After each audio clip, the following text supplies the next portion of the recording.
how long will the internet last and what could possibly replace the internet? That's an interesting question. People generally don't ask this question. So, you know, today, kids who are born today are born into a world where the internet is always on. High quality internet, streaming. It's always on.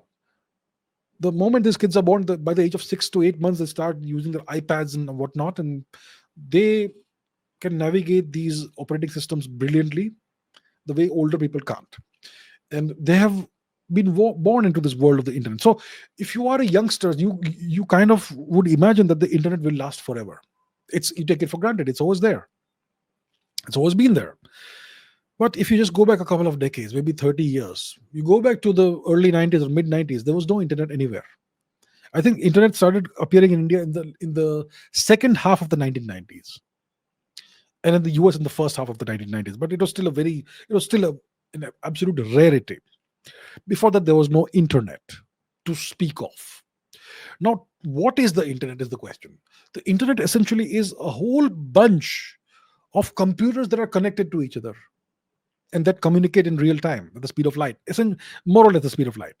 And there are servers and server farms and cloud storage servers and all that, which host a whole bunch of data, and they serve these pages and all that to the end user, and we interact with these servers, and that's how the internet happens. There's a tremendous amount of data today stored across the world.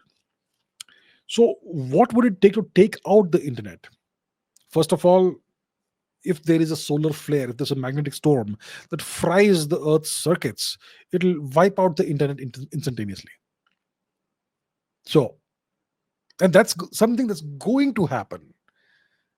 A solar storm, a geomagnetic storm, like the Carrington event, it's going to happen. Maybe next year, maybe next decade, maybe next century, but it's going to happen. Do we have defenses against that? I'm not quite sure about that. So that could take out the internet. All this stuff that we create, it may not last forever. It may be wiped out. And then if you so one of the pillars that the internet depends on is the servers. The second pillar the internet depends on is the connections between these servers. And these connections are through submarine cables.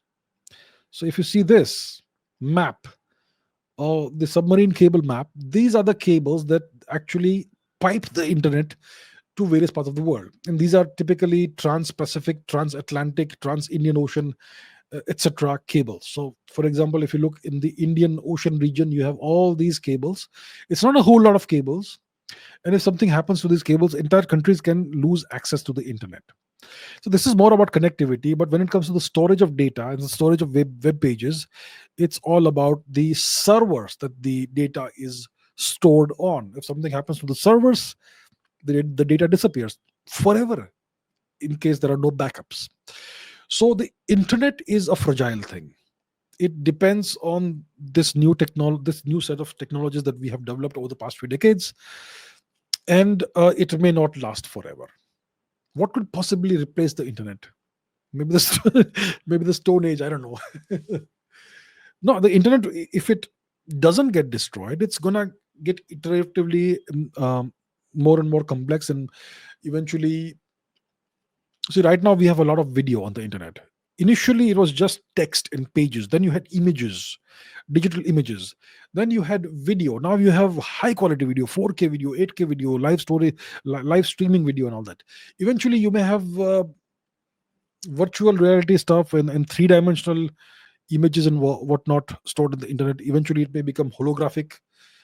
You can only speculate. So that could be the future of the internet. It will not be replaced. It will just go on becoming better and better and more complicated with more and more capabilities.